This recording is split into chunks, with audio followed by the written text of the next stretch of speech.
गुप्ते तिथे गुप्ते. नरेंद्रजी, तुमच्या प्रोफेशनमध्ये किंवा प्रोफेशन म्हणण्यापेक्षा या चळवळीमधल्या आतापर्यंतच्या खुपल्या त्या गोष्टी आम्हाला सांगा. दर आठवड्याला मला जवळजवळ एक तरी फोन असा येतोच. म्हणजे माझा फोन वाजला आणि मी उचलला की ते म्हणतात दाभोलकरांचा फोन आहे का? मी म्हणतो हो. ते म्हणतात तुम्हीच बोलताय का? मी म्हणतो हो. ते म्हणतात तुम्हाला वेळ आहे का? आम्हाला तुमच्याशी जरा सविस्तर बोलायचं आहे. मी म्हणतो मला वेळ आहे, मी हाच धंदा करतो, तुम्हाला काय विचारा. मग तो जर मुलगा असेल तर तो असं म्हणतो की मी IT चा इंजिनियर आहे आणि मी परवा मुलगी बघितली, ती डॉक्टर आहे आणि मला ती आवडलेली आहे, मला तिच्याशी लग्न करायचं आहे आणि त्या मुलीलाही मी आवडलेलो आहे आणि तिलाही माझ्याशी लग्न करायची इच्छा आहे. मी त्यांना म्हणतो मग ठीक आहे, मग माझा संबंध कुठं आला?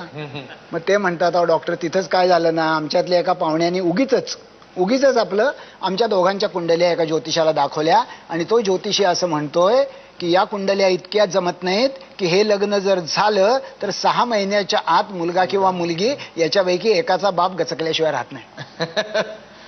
आता मी काय करू, लग्न करू की नको? आता मी त्याला असं सांगतो की तुझं सगळं शिक्षण वाया गेलं ना.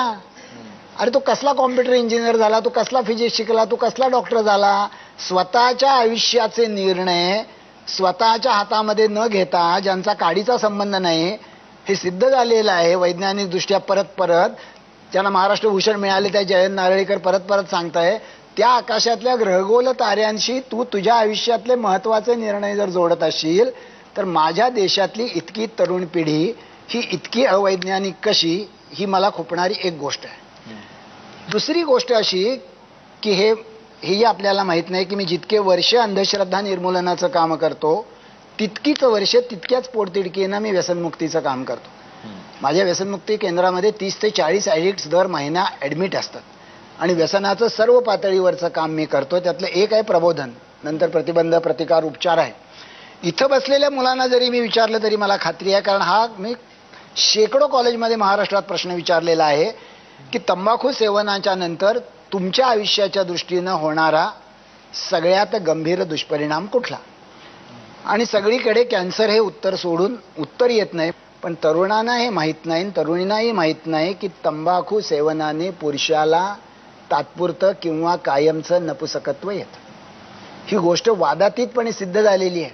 माझी पत्नी स्त्रीरोग तज्ज्ञ आहे, तिच्याकडे मूल न होणारं जोडपं आलं तर पहिली सूचना अशी असती की सर्व प्रकारचं तंबाखू सेवन कायमचं बंद करायचं. हीच गोष्ट मद्याच्या बद्दल आहे आणि तरुणांना हे माहीतच नाही की जे लोक दारूचा पहिला पेला हातात घेतात त्यापैकी 15% लोक ॲडिक्ट होतातच. हे सगळ्या जगभर सिद्ध झालेली आकडेवारी आहे आणि त्यातली सरासरीनं फक्त 15% लोक बरे होऊ शकतात. इतक्या 2 गंभीर गोष्टी स्वतःला उद्ध्वस्त करणाऱ्या माणसं इतक्या हसत स्वतःला कवटाळतात आणि सांगून त्यांना हे पटत नाही. ही एक अस्वस्थ करणारी किंवा खुपणारी मला दुसरी गोष्ट आहे. कुणालाही जर असं विचारलं की समाजात जात असावी का नसावी, लोक म्हणतात नसावी. राष्ट्रीय एकात्मतेला जात तारक का मारक, लोक म्हणतात मारक. मग तुम्हाला तुमच्या जातीचा अभिमान आहे का? तर लोक म्हणतात हो. असं कसं काय? जी गोष्ट राष्ट्रीय एकात्मतेला मारक आहे, जी समाजात नसावी, तिचा अभिमान कसा काय तुम्हाला? त्यामुळे मी आयुष्यात कुठल्याही जातीच्या संघटनेवर किंवा व्यासपीठावर कधीच गेलो नाही आणि माझी जात उपजात असेल त्यांच्याकडे तर चुकून देखील गेलो नाही.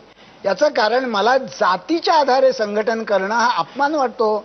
या देशामध्ये फक्त या जगात भारतातच जात आहे. मी जन्माला कोणाच्या पोटात न आलो याच्यावर जी जात ठरती, ज्यात माझ्या काडीचा कर्तृत्वाचा संबंध नाही, त्याच्या आधारे माणसं सगळं समाजजीवन राजकारण गुंततात आणि त्याचं समर्थन करतात. ही गोष्ट तर मला फारच खुपते. त्यामुळे मी जरी सुरुवात अंधश्रद्धा निर्मूलनापासून केली असली तरी मी एका व्यापक परिवर्तनाच्या चळवळीचा माणूस आहे. म्हणून मला, आणि लक्षात ठेवा या तिन्हीमध्ये एकच शब्द तुम्हाला सांगतो, माणसं अंधश्रद्धेला शरण जातात तीही मानसिक गुलामगिरी आहे. माणसं व्यसनाला शरण जातात तीही मानसिक गुलामगिरी आहे. माणसं जाती व्यवस्थेला कसलाही आधार नसताना शरण जातात तीही मानसिक गुलामगिरी आहे. त्यामुळे ही जी मानसिक गुलामगिरी आहे ती मानसिक गुलामगिरी मला फार अस्वस्थ करते.